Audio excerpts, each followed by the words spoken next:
Hey, what's going on, everybody? Welcome to another episode of Mad Hatter Radio, reporting live from that part of the sea where the sun don't shine.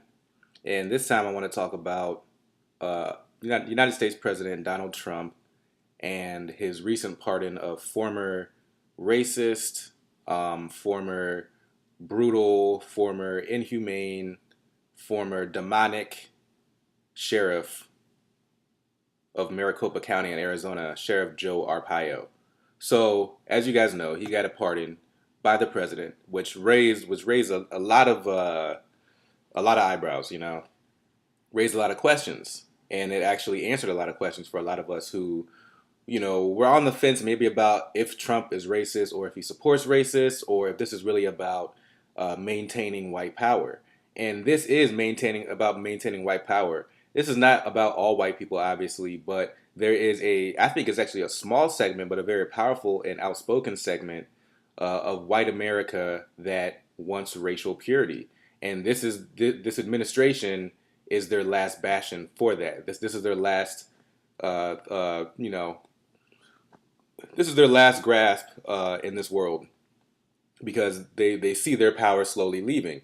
And it is slowly leaving because they had so much power compared to the rest of us, but now things are being more equal. But of course, things being equal is going to scare them. So, I mean, look at the opioid crisis that's happening and then look at their birth rates. White people are not exponentially growing like they once were, but other races and other backgrounds are. But anyway, so I want to also start off before I talk about I want to talk a little bit about who Joe Arpaio is and what this represents by a pardon by Trump, like what this is really saying, especially in addition to what happened in Charlottesville, Trump's reaction to Charlottesville, plus what's going on now. That evidence lets me know that this is what this presidency is about. This is what this administration is about. They really are here to protect white supremacy. So be very aware of that. But to start off, I'm talking about jailed persons. So I know a lot of people are going to say, well, these people are in jail. They don't deserve rights. But a lot of these people who went through what they went through actually were not convicted. They were on their way to being sentenced, or they were a part of the trial, so they're innocent until proven guilty. But of course, Sheriff Chef Sheriff Joe Arpaio is like, fuck that, I'm gonna treat them how I want to. So I know a lot of people might respond to that and say, hey, well, white people get mistreated by the law all the time, so why are you brown people and people of color always bitching?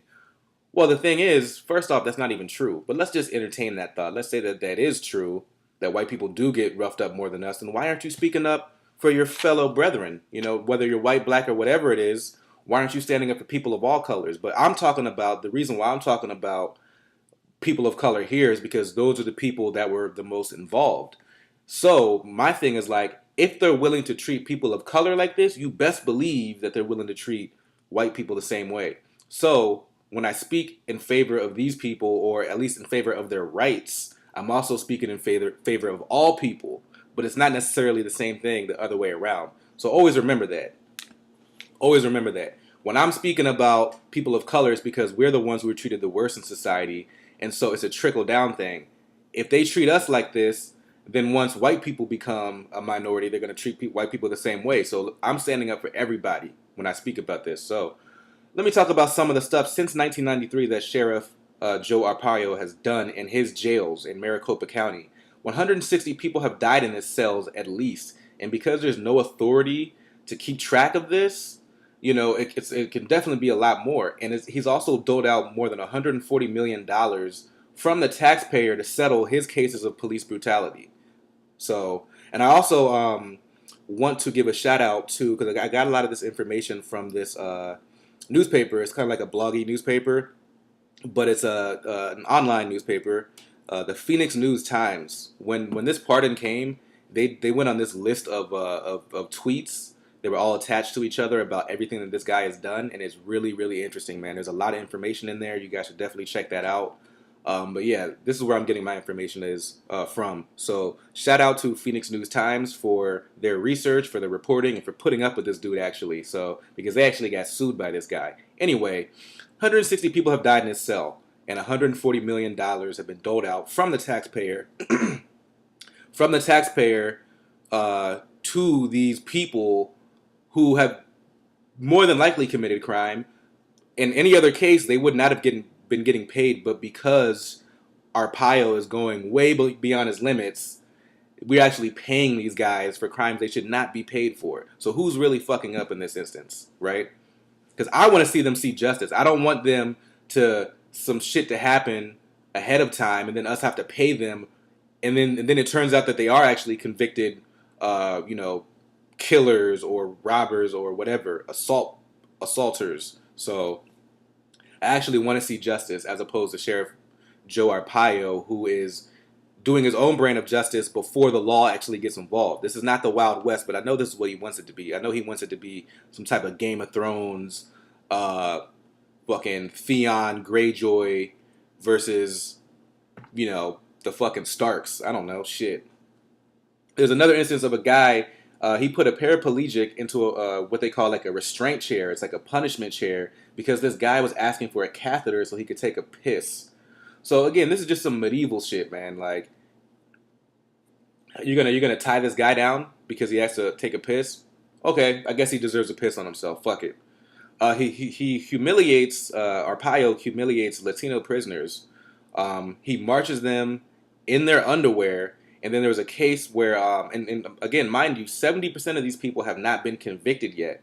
And then he puts undocumented immigrants into tent cities surrounded by electrified fences.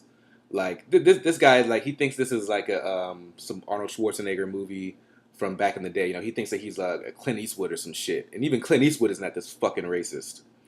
One thief, mind you, was unarmed, had Crohn's disease, and they didn't want to supply him with meds.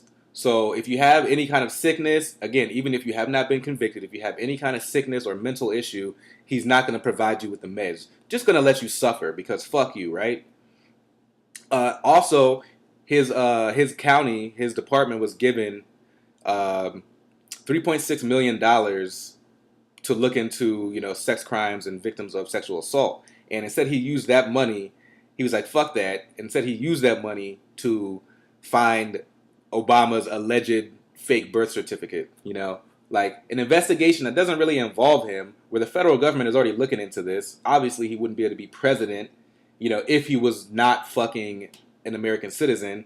But this guy's going to take money away from children and women, female victims of sex crime. He's going to take away from their funds and use those funds for some fucking witch hunt. And he also tried to destroy hard drives that were supposed to be turned over in court. I mean, this guy, stand up, citizen, right? I mean, he's supposed to be this guy who believes in the law, but doesn't follow that shit when it comes to himself. Of course, it's do as I say, not as I do. And then the last thing is, the biggest thing is, he's actually guilty of criminal contempt of court for racially profiling by a federal judge. So this is the guy that Donald Trump has pardoned. This is the guy that he believes should be pardoned. Somebody who mistreats people of color to this extent, people who are marginalized groups. So remember who your president is. Remember what he said during the Charlottesville protests, when white supremacists were out there, when nationalists and Nazis were all marching together, and then a guy ran over somebody, and he couldn't even denounce killing a woman. He couldn't even denounce that. He couldn't even denounce that one side. And people will say, well, Obama did the same thing. No, he did not, because whenever a black person did anything, he stepped out of line, or she stepped out of line, he was sure to put that on the forefront. Doesn't mean he also didn't go after white people, but he definitely went after his own as well, which Donald Trump will not do. Donald Trump sticks to one side, and let's be honest, this is about maintaining the white genetic superiority or perceived white genetic superiority. So I'm going to leave that there. Let me know what you guys think, and I'm out.